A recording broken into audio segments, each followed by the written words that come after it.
Valve as a company does many things right when it comes to the PC gaming market. Its Steamworks DRM is not too intrusive, it created the Steam Store, basically setting the stand for PC game stores to follow, and that itself has sales almost every day. And from July onwards, they started a much requested Steam refund system. However, I find it hard to believe that a company as popular as Valve doesn't have a proper customer support service. In 2015, are you aware of how ridiculous that is? One of the features of Steam is that of Steam trading on games that support it. Counter-Strike Global Offensive, Team Fortress 2, and basically any game that has trading cards all have the system in some form or another. As of a week ago, the Steam marketplace was thriving. Trade TF was earning lots of TF2 players their favourite item. Hell, even CSGO Lounge was having a good time. And someone found out about Escrow.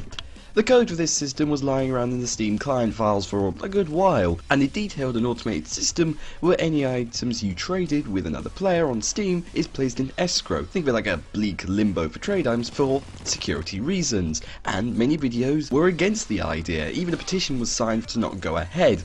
Well, we're in the future and we know what happened. It went ahead. Now, to quote the title of this video, the problem with escrow is that those items you desperately wanted are placed in that limbo I just talked about, for 3 days. Yup, 3 whole days. The only way to beat the system, it was to have to install the Steam app on your smartphone or wait the period out, which doesn't sound like a big deal until you see the list of requirements. After all, everyone has a smartphone, right? Right? The first requirement you need to meet is having a mobile phone number, something which is becoming obsolete among those who exclusively use tablets, even those who use phones anyway. There's a reason why Skype exists. Assuming you have a phone number, you'll have to make sure that Steam Guard is running, which admittedly it's on by default, and that your phone is running Android or iOS, which puts a lot of people running Windows 8 Mobile or Windows 10 Mobile on their phones out of the running. Or what if you lose your phone? What happens then? It gets worse when you realise that Windows phones are becoming an attractive option for the same reason Android is and was, because they're getting cheaper, more powerful, and their mobile app selection wasn't as pitiful as it used to be. I know many of my friends actually have Windows phones because they're good.